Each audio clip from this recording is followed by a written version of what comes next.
நாதஸ் media நேயர்களுக்கு வணக்கம். இன்னைக்கு தமிழ் சினிமாவினுடைய இந்திய சினிமாவினுடைய ஒரு தவிர்க்க முடியாத கதாநாயகன் அப்படின்னு அது சூர்யாவை சொல்லாங்க. ரசிகர்கள் அவரை நடிப்பின் நாயகன் அப்படின்னு கொண்டாடிட்டு இருக்காங்க. ஆனா அவருடைய ஆரம்ப கால சினிமா வாழ்க்கை அப்படின்றது அவ்வளோ ஈஸியாலாம் ஒன்றும் அமையலைங்க. அவ்வளோ ஈஸியாலாம் அவர் இன்னைக்கு ஒரு முன்னணி நடிகரா வலம் வந்துட்டு இருக்காரு. ஆனா அவருடைய ஆரம்ப கால வாழ்க்கைன்றது பல தடைகளை தாண்டி தான் அவர் இன்னைக்கு இந்த இடத்த பிடிச்சிருக்காரு அப்படின்னே சொல்லலாம். சிவகுமாரோட பையன்ப்பா, அவருக்கு என்னப்பா அப்படின்னு நீங்க கேட்கலாம்.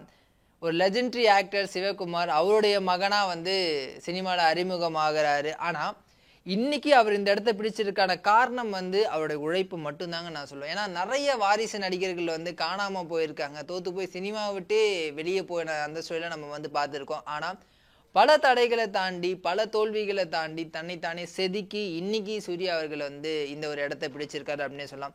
இதை பத்தி பேசும்போது எனக்கு காப்பான் ஆடியோ லான்ச்ல ரஜினி சார் சொன்ன ஒரு விஷயம் தாங்க ஞாபகம் வந்துச்சு. அது என்ன சொல்லியிருப்பாரு அப்படின்னா, சூர்யாவோட முதல் படத்துல நான் சூர்யாவை பார்க்கும்போது என்ன இந்த பையனுக்கு நடிக்க தெரியல, பேச தெரியல, நடக்க தெரியல, க்ளோஸ் அப் ஷாட்ல சிரிக்க தெரியல, இவரெல்லாம் எப்படி ஹீரோ ஆனாரு அப்படின்னு நினைச்சேன் அப்படின்ற மாதிரி சொல்லியிருப்பாரு. ஆனா அதுக்கப்புறம் அவருடைய படங்களை பார்த்து நான் வியந்துட்டேன். காக்கா காக்கா மாதிரியான படங்களா இருக்கட்டும், பிதாமகன் மாதிரியான படங்களா இருக்கட்டும், இந்த மாதிரி படங்கள்லாம் சூர்யாவை தவிர வேற ஒரு கதாநாயகன் பண்ணவே முடியாது. தன்னைத்தானே செதுக்கி சூர்யா அவர்கள் இந்த இடத்துல வந்திருக்காரு அப்படின்ற மாதிரி ரஜினி சார் சொல்லியிருப்பாரு. அது 100% ட்ரூங்க. இன்னைக்கு சூர்யா அவர்கள் இந்த இடத்துல இருக்கிறதுக்கு காரணம் சூர்யாவின் உழைப்பு மட்டுமே. சூர்யா தன்னைத்தானே செதுக்கி கொண்டு. சரி, இந்த வீடியோ நம்ம என்ன பார்க்க போறோம் அப்படின்னா, சூர்யா அவர்களுடைய திரைத்துறையில அவருடைய வளர்ச்சியும் சமீப காலமா அவருடைய வீழ்ச்சியும் இது எல்லாத்தையுமே ரொம்ப ரொம்ப டீட்டெயிலா இந்த வீடியோ நம்ம பார்க்க போறோம். வாங்க வீடியோக்குள்ள போலாம். 27 வருஷம் ஆச்சு எனக்கு இந்த இடத்த உருவாக்க. 1997 நேருக்கு நேர் அப்படின்ற படத்தின் மூலமா சூர்யா திரைத்துறைக்கு அறிமுகமாகிறாரு. அந்த படத்தினுடைய இயக்குனர் வசந்த். ஆனா ஆக்சுவலி சூர்யாவுக்கு அந்த ஃபர்ஸ்ட் ஆஃபர் நேருக்கு நேர் கிடையாதுங்க. அதுக்கு முன்னாடி ஆசை அப்படின்ற ஒரு படம், தல அஜித் குமார் நடிச்சு நம்ம எல்லாருமே ரசிச்சு பார்த்த திரைப்படம். அந்த படம் தான் சூர்யாவுக்கு ஃபர்ஸ்ட் வந்துச்சு. ஆனா சூர்யா சில ரீசன்ஸ்னால அதை பண்ண முடியல. அதன் பிறகு விஜயுடன் சேர்ந்து நேருக்கு நேர் பண்றாரு. அந்த படத்தை மணிரத்னம் தயாரிக்கிறாரு. அந்த படம் ஒரு நல்ல ஹிட் கொடுத்துச்சு. விஜய் அவர்களுக்கு ஒரு நல்ல பேர் வந்துச்சு தவிர சூர்யாவுக்கு பெருசா அந்த படத்துல எந்த பேரும் வரல. அதன் பிறகு காதலே, சந்திப்போமா, பெரியண்ணா அப்படின்னு 3 படங்கள் தொடர்ந்து ஃபிளாப்புங்க. இல்லை பெரியண்ணா பத்தி சொல்லணும் அப்படின்னா, விஜயகாந்த், புரட்சி கலைஞர் கேப்டன் விஜயகாந்த் அவர் கூட சேர்ந்து சூர்யா அவர்கள் நடிச்சிருப்பாரு. அந்த படத்துல விஜய் அவர்கள் ஒரு பாட்டுமே பாடியிருப்பாரு, ஸ்டைலினா ஸ்டைல். அதை நம்ம எல்லாருமே கேட்டு ரசிச்சிருப்போம். அந்த பாட்டு இடம்பெற்ற திரைப்படம் தான் அது. ஆனா அந்த படமும் பெரிய லெவல்ல ஓடல அப்படின்றது தான் உண்மை. இப்படி முதல் 4 படங்கள் அவருக்கு சரியான ஒரு ரிசப்ஷன் கிடைக்கல, சரியான ஒரு அங்கீகாரம் கிடைக்கல. அப்படின்ற அந்த சூழல்ல வந்த திரைப்படம் தான் பூவெல்லாம் கேட்டுப்பார். சூர்யா அண்ட் ஜோதிகா முதல்ல இணைந்த திரைப்படம் அது. அதுவும் வசந்த் அவர்கள் தான் இயக்கியிருந்தாரு. சூர்யாவை ஒரு நடிகரா, அதே மாதிரி கமர்ஷியல் வைஸ் ஒரு நல்ல ஒரு பாக்ஸ் ஆஃபீஸ்ல கலெக்ட் பண்ணக்கூடிய ஒரு ஹீரோவா நிரூபிச்ச ஒரு திரைப்படம்னே சொல்லலாங்க. கமர்ஷியலா அந்த படம் ஒரு நல்ல வெற்றியை சுவைச்சது. அதன் பிறகு 2000ஆம் ஆண்டுல உயிரிலே கலந்தது அப்படின்ற ஒரு திரைப்படம் வெளியாகுது. அந்த படத்துல சூர்யா தன்னுடைய அப்பாவோட சேர்ந்து நடிச்சிருப்பாரு. அது மட்டும் இல்லாம சூர்யா ஜோதிகா காம்போல 2வது திரைப்படம் அது. ஆனா அந்த படம் சரியா ஓடல, திரும்பவும் ஃபிளாப். 2001ல சூர்யாவோட 2 திரைப்படங்கள் ரிலீஸ் ஆகுது. ஒன்னு ஃப்ரெண்ட்ஸ் படத்தை பத்தி சொல்லணும் அப்படின்னா, நம்ம எல்லாருமே பார்த்து ரசிச்சிருப்போம் அந்த படத்தை. விஜய் அவர்களோட 2வது முறையா கூட்டணி அமைச்ச ஒரு திரைப்படம் ஃப்ரெண்ட்ஸ். கமர்ஷியலும் சரி, விமர்சன ரீதியாகவும் சரி, அந்த படம் சூர்யா அவர்களுக்கு ஒரு நல்ல பேரை வாங்கி கொடுத்துச்சு அப்படின்னே சொல்லலாம். அதன் பிறகு அதே வருடத்துல வந்த நந்தா திரைப்படம் சூர்யா அவர்களை ஒரு நடிகனா இந்த தமிழ் சினிமாவுக்கு ஒரு எடுத்துரைத்த ஒரு படம் அப்படின்னே சொல்லலாம். சூர்யாவால் இப்படிலாம் நடிக்க முடியுமா, என்னப்பா நம்ம சூர்யாவை அப்படின்னு ரசிகர்கள் ஆச்சரியப்பட்ட ஒரு படம் அப்படின்னா அது நந்தாவை சொல்லலாங்க. அதன் பிறகு 2002ஆம் ஆண்டுல 3 படங்கள் ரிலீஸ் ஆகுது. உன்னை நினைத்து, ஸ்ரீ அண்ட் மௌனம் பேசியதே. இதுல உன்னை நினைத்து நம்ம எல்லாருமே கொண்டாடி இருப்போம். அதுல இந்த படம் தான் ஆக்சுவலி சூர்யா அவர்களை பெண்கள் மத்தியில ஃபேமஸ் ஆகிறதுக்கான காரணம் அப்படின்னே சொல்லலாம். ஒரு இன்னசென்ட் பையனா, நம்ம பக்கத்து வீட்டு பையனா சூர்யா நடிக்கிற மாதிரியே இந்த படம் அமைஞ்சிருக்கும். நிறைய ரசிகைகள் உருவானதுக்கான காரணமும் இந்த திரைப்படம் அப்படின்னே சொல்லலாம். அதன் பிறகு ஸ்ரீ அந்த படம் கமர்ஷியலா பெரிய வெற்றியை பெறலங்க. அதன் பிறகு அமீர் இயக்கத்துல வெளிவந்த மௌனம் பேசியது சூர்யாவோட இன்னொரு எக்ஸ்ட்ரீம் ஆஃப் நடிப்பை வெளிப்படுத்திருந்துச்சு அப்படின்னே சொல்லலாம். அந்த படத்துல வர பாடல்களும் சரி, யுவன் அவர்களுடைய பிஜிஎம்மும் சரி, இன்னைக்கு வரைக்கும் சூர்யா ரசிகர்களால் கொண்டாடப்படக்கூடிய ஒரு விஷயமா இருக்கு. 2003 சூர்யா அவர்களுக்கு ஒரு ஜாக்பாட் இயர்னே சொல்லாங்க. அந்த வருடம் வந்து 2 படங்கள் ரிலீஸ் ஆயிடுச்சு. ஒன்று வந்து காக்கா காக்கா, இன்னொன்று வந்து பிதாமகன். காக்கா காக்கா பற்றி சொல்லவே வேணாங்க. சூர்யா அவர்களுக்கு கமர்ஷியலாக பிளாக் பஸ்டர் ஆன திரைப்படம் வந்து காக்கா காக்கா. நிறைய பேர் சொல்லிலாம் நான் கேள்விப்பட்டிருக்கேன். அந்த காலத்தில் வந்து இந்த படத்தை பார்த்து தான் நிறைய பேர் வந்து போலீஸ் ஆகிறதுக்கு ட்ரை பண்ணாங்க. இவர் சூர்யா மாதிரி இருக்கணும், சூர்யா மாதிரி ஃபிசிக் வச்சுக்கணும், சூர்யா மாதிரி வந்து ஒரு கெத்தா இருக்கணும் அப்படின்ற மாதிரியான விஷயங்கள்லாம் வந்து அந்த காலத்தில் அப்போ பெருசாக பேசப்பட்டதாகவும் சொன்னாங்க. இந்த படம் வந்து கமர்ஷியலி ஒரு மிகப்பெரிய பிளாக் பஸ்டர் ஆச்சு. அண்ட் சூர்யா ஜோதிகா காம்போல வந்ததாலேயோ என்னவோ இந்த படத்துக்கான பாடல்களும் சரி, இந்த படத்தில் அவங்க 2 பேருக்கு இடையான அந்த கெமிஸ்ட்ரி வந்து ரொம்பவே சூப்பரா இந்த படத்துல இருக்குன்னே சொல்லாங்க. அதன் பிறகு பிதாமகன், எப்படி நந்தா வந்து நடிப்புல அவருக்கு இன்னொரு பரிமாணத்தை கொடுத்ததோ அந்த மாதிரியான ஒரு திரைப்படம் தான் பிதாமகன். விக்ரம் அவரோட சேர்ந்து நடிச்சிருப்பாரு. பாலா அவர்கள் இந்த படத்தை இயக்கி இருப்பாங்க. ஆக்சுவலி நிறைய பேர் சொன்ன ஒரு விஷயம் என்னன்னா, விக்ரமோட கேரக்டரை கூட ஈஸியா பண்ணிடலாங்க. பட் ஆனா வந்து சூர்யாவோட கேரக்டர் அப்படின்றது வந்து ரொம்ப ரொம்ப கஷ்டம். ஏன்னா வந்து கொஞ்சம் காமெடியான ஒரு கேரக்டர், அதுலேயுமே வந்து ஒரு வித்தியாசமான நடிப்பை வெளிப்படுத்தணும். அந்த மாதிரி ஒரு சூப்பராக பண்ணியிருப்பாரு சூர்யா. அதுவும் விக்ரம்க்கும் அவருக்கும் இடையே நடக்கிற அந்த கான்வர்சேஷனாக இருக்கட்டும், இல்லை அவங்க 2 பேருக்கும் இடைப்பட்ட சீனாக இருக்கும், யார் வந்து நல்லா நடிக்கிறாங்க அப்படின்னு வந்து 2 பேருமே போட்டி போட்டு நடிச்சிருக்கக்கூடிய ஒரு திரைப்படம் தான் பிதாமகன். இந்த படமும் வந்து கமர்ஷியலி வந்து நல்ல ஹிட்டை சூர்யா அவர்களுக்கு கொடுத்துச்சுன்னே சொல்லலாங்க. ஸோ இந்த 2003க்கு அப்புறம் சூர்யா வந்து ஒரு உச்ச நட்சத்திரமாகவே ஆயிட்டாரு அப்படின்னே சொல்லலாம். ஏன்னா வந்து தொடர்ந்து நிறைய படங்கள், நல்ல படங்கள் கொடுத்துட்டு வர்றாரு. ஒரு மினிமம் கேரண்டி இருக்கக்கூடிய ஒரு ஹீரோ அப்படின்ற பேர் வந்து சூர்யா கிடைச்சது. அது தொடர்ந்து அப்படியே 2004ஆம் ஆண்டும் வந்து சூர்யா நடிப்ப 2 படங்கள் வந்து ரிலீஸ் ஆச்சு. ஒன்று பேரழகன், இன்னொன்று வந்து ஆயுத எழுத்து. இல்லை பேரழகன் வந்து பார்த்தீங்கன்னா எப்பவுமே சூர்யா பற்றி சொல்லக்கூடிய ஒரு விஷயம் வந்து சூர்யா நிறைய மெனக்கெடுவார் தன்னுடைய கேரக்டருக்காக அப்படின்னு வந்து நிறைய பேர் வந்து சொல்லி கேள்விப்பட்டிருப்போம். அந்த மாதிரியான ஒரு திரைப்படம் தான் பேரழகன். ஒரு மாதிரி ஃபிசிக்கலி சேலஞ்சான ஒரு கேரக்டர் நடிச்சிருப்பார். அதுவுமே அவ்வளோ இன்னசென்ட்டாக இருக்கும், அவ்வளோ அழகாக இருக்கும், அவ்வளோ காமெடியாக இருக்கும் அந்த ஒரு கேரக்டர் அப்படின்றது. அதுலேயே வந்து இன்னொரு கேரக்டருமே வந்து பண்ணியிருப்பார். இதுலயும் சூர்யா அவர்களுக்கு வந்து ஜோதிகா தான் ஜோடி. அதுவுமே ரொம்ப ரொம்ப நல்லா இருக்குங்க. அந்த படம் பார்க்கும்போதே வந்து ஒரு நல்ல ஒரு திரைப்படமா அந்த படம் வந்து இருந்துச்சு. கமர்ஷியலி அந்த படமும் வந்து பாக்ஸ் ஆஃபீஸ்ல ஒரு நல்ல ஹிட்டை சூர்யாவுக்கு கொடுத்துச்சு அப்படின்னே சொல்லலாம். அதன் பிறகு வந்த திரைப்படம் தான் வந்து ஆயுத எழுத்து. இந்த காலகட்டத்திலே வந்து பல நடிகர்கள் வந்து சினிமாவில் அரசியல் பேச தயங்குறாங்க. ஆனா அப்பவே வந்து சூர்யா வந்து அரசியல் பேசி இருக்கக்கூடிய திரைப்படம் தான் ஆயுத எழுத்து. இளைஞர்கள் அரசியலுக்கு வரணும் அப்படின்ற அந்த ஒரு விஷயத்தை முன்னிறுத்துற மாதிரியான சூர்யா ஒரு கேரக்டர் வந்து அமைஞ்சிருக்கும். இந்த படத்தை மணிரத்னம் தான் இயக்கியிருந்தார். இந்த படமும் வந்து பாக்ஸ் ஆஃபீஸில் ஒரு நல்ல வரவேற்பை பெற்றுச்சு. இந்த மாதிரி தொடர்ந்து நிறைய நல்ல படங்களை சூர்யா நடிச்சு வந்தாலும் 2005ஆம் ஆண்டு வந்து மாயாவி அப்படின்ற ஒரு திரைப்படம் வந்து ரிலீஸ் ஆச்சுங்க. அந்த படம் வந்து கமர்ஷியலி சரியா போல. அதுக்கப்புறம் அந்த திரைப்படம் வந்து கஜினி. இன்னைக்கு சூர்யா அவர்களுக்கு வந்து தெலுங்குல ஒரு மிகப்பெரிய மார்க்கெட் இருக்கு அப்படின்னா அதை கிரியேட் ஆகிறதுக்கு முக்கியமான காரணம் வந்து கஜினி திரைப்படம். இந்த திரைப்படம் வந்து பிளாக் பஸ்டரா ஆச்சு சூர்யாவோட கரியர்லயே. இன்னைக்கு வரைக்கும் வந்து நிறைய பேர் வந்து இந்த மாதிரி ஒரு படம் கொடுக்கணும்பா, இந்த மாதிரி ஒரு ஆக்டிங் பண்ணணும்பா அப்படின்னு வந்து நிறைய பேர் யோசிக்கக்கூடிய அளவுக்கான அந்த ஒரு நடிப்பை சூர்யா அவர்கள் வெளிப்படுத்திடுறாரு. ஒரு பக்கம் வந்து சாமான ஒரு கேரக்டர், இன்னொரு பக்கம் வந்து ரக்குடான அந்த மாதிரியான ஒரு கேரக்டர்ல வந்து நடிச்சிருப்பார். ரெண்டுமே வந்து சூப்பரா பின்னிருப்பார் அப்படின்னே சொல்லலாம். ஒரு கமர்ஷியலா வந்து இந்த படம் வந்து சூர்யாவோட கரியருடைய உச்சமா இருந்துச்சு அந்த டைம்ல. அதன் பிறகு வந்த திரைப்படம் தான் 6. ஹரி சூர்யா கூட்டணியில உருவாகிற முதல் திரைப்படம். அது வரைக்கும் சூர்யா அவர்கள் வந்து ஒரு சாக்லேட் பாயா, ஒரு வந்து ஆக்ஷன் ஹீரோவா அப்படிதான் நம்ம பார்த்துக்கோ. பட் 6 படம் வந்து ஒரு வேற ஒரு டைமென்ஷனை காமிச்சு அப்படின்னு சொல்லுவாங்க. ரொம்ப லோக்கலான ஒரு பையன், ஒரு ரவுடி மாதிரியான ஒரு கேரக்டர். அதில் கரெக்டாக சூர்யா வந்து ஃபிட் ஆயிருப்பார் அப்படின்னு சொல்லலாம். அந்த படம் வந்து கமர்ஷியலி எல்லா எலமெண்ட்ஸுமே இருக்கக்கூடிய ஒரு படமாக இருந்துச்சு. காமெடி இருந்துச்சு, ஆக்ஷன் இருந்துச்சு, சென்டிமெண்ட் இருந்துச்சு, ரொமான்ஸ் இருந்துச்சு, எல்லாமே இருந்தக்கூடிய ஒரு திரைப்படமாக அந்த படம் இருந்துச்சு. அப்போ அந்த படம் வந்த சமயத்தில் வந்து வன்முறை காட்சிகள் நிறைய இருக்குது அப்படின்ற மாதிரியான விமர்சனங்களாக எழுந்துச்சு. இப்போ நிறைய பத்திரிகைகளையும் வந்து எழுதுனாங்க, என்னப்பா இந்த படம் ரொம்ப வயலண்ட்டாக இருக்கே, ரொம்ப பேட் வேர்ட்ஸ்லாம் யூஸ் பண்ணுறாங்களே, அந்த மாதிரியான விமர்சனங்கள் வந்துச்சு. பட் மக்கள் மத்தியில் அது ஒரு நல்ல கமர்ஷியல் ஹிட் படமாகவே அமைஞ்சிருச்சு.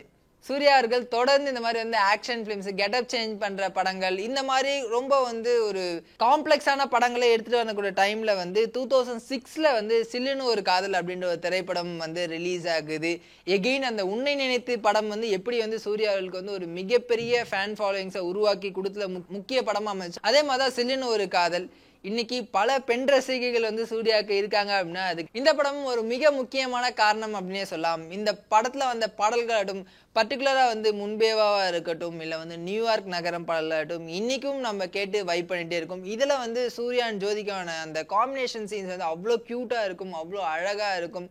இதுவுமே வந்து சூர்யாவுக்கு ஒரு கமர்ஷியலி ஒரு மிகப்பெரிய வெற்றி படமா அமைஞ்சிச்சு. 2007ல சூர்யாவுக்கு ஒரே ஒரு படம் மட்டும் ரிலீஸ் ஆகுது, அதுதான் வேல். ஆல்ரெடி வந்து 6 அப்படின்ற ஹிட் படத்தை கொடுத்த அதே காம்போ வந்து இப்ப திரும்ப இணையத்தால ரசிகர் மத்தியில் ஒரு மிகப்பெரிய எதிர்பார்ப்பை ஏற்படுத்தின ஒரு திரைப்படம் அப்படின்னே சொல்லலாம். அது வரைக்கும் சூர்யா அவர்கள் வந்து பெருசா இந்த வில்லேஜ் கதாபாத்திரத்துல வந்து நடிச்சது கிடையாது.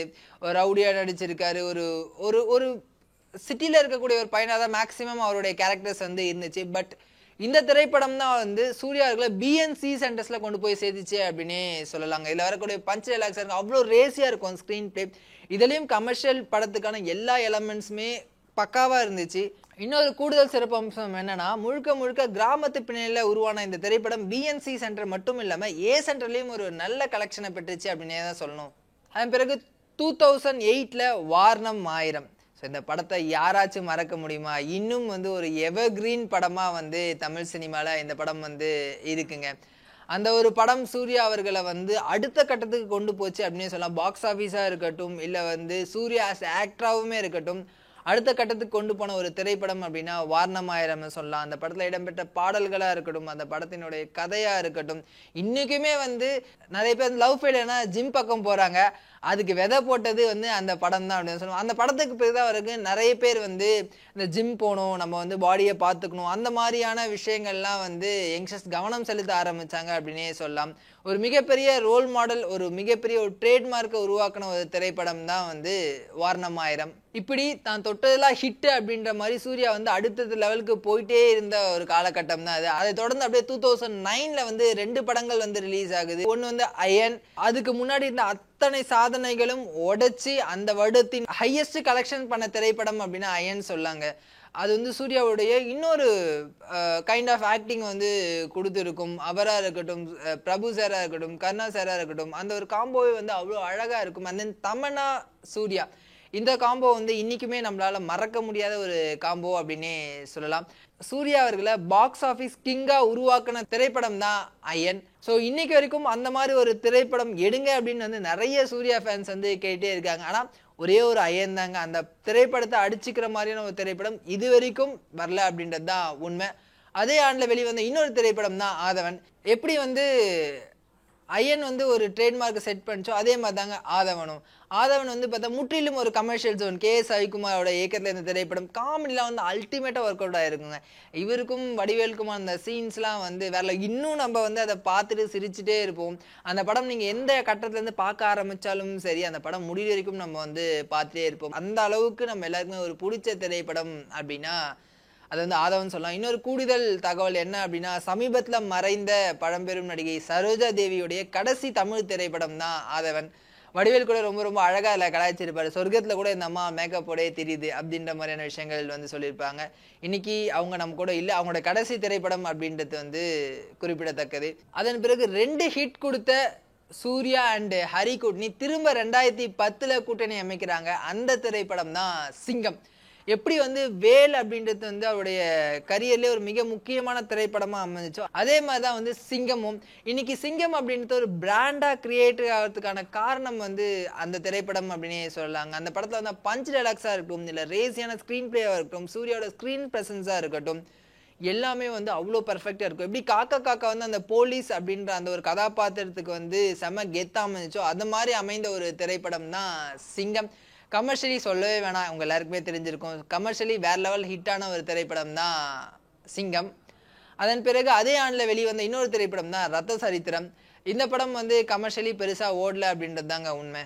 2011ல் வந்து ஒரே ஒரு படம் சூர்யாவுக்கு ரிலீஸ் ஆகுது, அதான் வந்து 7ஆம் மறு. எப்பவுமே டிஃப்ரெண்டான ஸ்கிரிப்டை சூஸ் பண்றதுல சூர்யா வல்லவர் அப்படின்னே சொல்லலாம். ஏஆர் முருகதாஸ் காம்பினேஷன் ஆல்ரெடி கஜினி அப்படின்ற ஒரு பிளாக் பஸ்டர் ஹிட்டை கொடுத்த அப்புறம் இந்த காம்பினேஷன் இணையத்தினால இந்த படத்துக்கான எதிர்பார்ப்பு ரொம்பவே அதிகமாக இருந்துச்சு. அதுவும் இந்த படத்துல போதி தர்மன் அப்படின்ற ஒரு விஷயம், அவரை பற்றி பேசின அந்த விஷயங்கள்லாம் வந்து ரொம்பவே அப்போ வந்து பரபரப்புக்குள்ளாச்சு அப்படின்னு சொல்லலாம். இந்த மாதிரி மக்களுக்கு இது வரைக்கும் தெரியாத ஒரு விஷயத்த வந்து அவங்க திரைப்படத்தில் வந்து காமிச்சிருந்த விதம் அப்படின்றது வந்து ரொம்பவே சூப்பராக இருந்துச்சு. பட் அன்ஃபார்ச்சுனேட்லி இந்த படம் வந்து பாக்ஸ் ஆஃபீஸ்ல பெரிய லெவலில் கலெக்ட் பண்ணல. 2012 ஒரு திரைப்படம் ரிலீஸ் ஆகுது, அதுதான் வந்து மாற்றான். அந்த படம் வந்து படமாவே ரொம்ப டிஃப்ரெண்டான படம். எப்பவுமே சூர்யா அவர்கள் வந்து டிஃப்ரெண்டான கதைகளை தேர்ந்தெடுத்து சூப்பரா பண்ணுவார். அப்படி தேர்ந்தெடுத்த ஒரு திரைப்படம் தான் மாற்றான். அதுவுமே வந்து கமர்ஷியலி ஓகேவா இருந்துச்சு, பட் ரிவ்யூஸ்மே வந்து ஆவரேஜ் தாங்க இருந்துச்சு. ஏன்னா சூர்யா வந்து எப்பப்பெல்லாம் வந்து ஒரு டிஃப்ரெண்டான அட்டம்ஸ் வந்து ட்ரை பண்ணுறோம், அப்பப்பெல்லாம் வந்து லைட்டாக கொஞ்சம் சறுக்கிறது நம்மளால பார்க்க முடியுது. ரிவ்யூஸ் வந்து மிக்ஸ்டாக தான் இந்த படத்துக்கு வந்துச்சு. கமர்ஷியலாகவும் இந்த படம் வந்து ஒரு ஆவரேஜ் லெவலில் தான் இருந்துச்சு அப்படின்னே சொல்லலாம். 2013 இன்னைக்கு வந்து நம்ம வந்து பார்ட் டூ அப்படின்னு வந்து சில படங்கள் நம்ம கேட்டுட்டு இருக்கோம். ஆனால் ஆக்சுவல் பார்ட் 2 வந்து ஹிட்டான ஒரு திரைப்படம் அப்படின்னா சிங்கம் 2 தாங்க சொல்லணும். நம்ம ஆல்ரெடி ஒரு வீடியோ சொல்லியிருப்போம், பார்ட் 2 அப்படின்றது வெறும் பேருக்காக எடுக்காதீங்க, அந்த கதையோட கண்டினியூஸ் இருந்தால் மட்டும் பார்ட் 2 எடுங்க அப்படின்னு. அது இந்த படத்துக்கு 100% பொருந்தும். ஏன்னா சிங்கம் 1 எங்கேருந்து முடிஞ்சிச்சோ அதுலேருந்து வந்து சிங்கம் 2 தொடங்கியிருப்பாங்க. கொஞ்சமும் குறையாத அதே ஸ்க்ரீன் பிளே, அதே ரேசியான ஸ்டோரி அப்படின்ட்டு வந்து பட்டை கிளப்பி இருப்பாரு சூர்யா.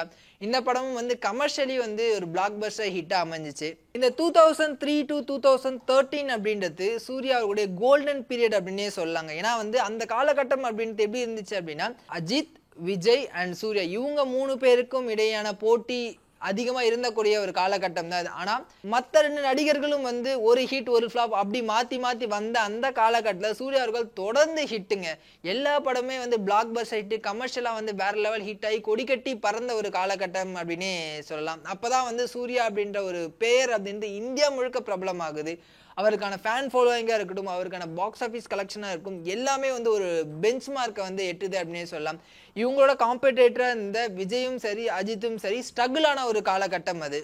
ஆனால் என்னவோ தெரியல, இதுக்கப்புறம் தான் சூர்யாவுடைய அந்த வீழ்ச்சி அப்படின்றது லைட்டாக ஸ்டார்ட் ஆகிற மாதிரி இருந்துச்சுங்கன்னா 2014 வெளிவந்த திரைப்படம் தான் அஞ்சான். இந்த படத்துக்கான எதிர்பார்ப்பு அப்படின்றது வந்து ஸ்கை லெவலில் இருந்துச்சு. ஏன்னா எல்லா நடிகர்களுக்குமே அவங்க கரியரில் ஒரு படம் வந்து அந்த ஸ்கை லெவல் எக்ஸ்பெக்டேஷனை வச்சிருக்கோம் அப்படின்னு சொல்லலாம். அந்த மாதிரி சூர்யாவுக்கு இருந்த ஒரு திரைப்படம் தான் அஞ்சான்.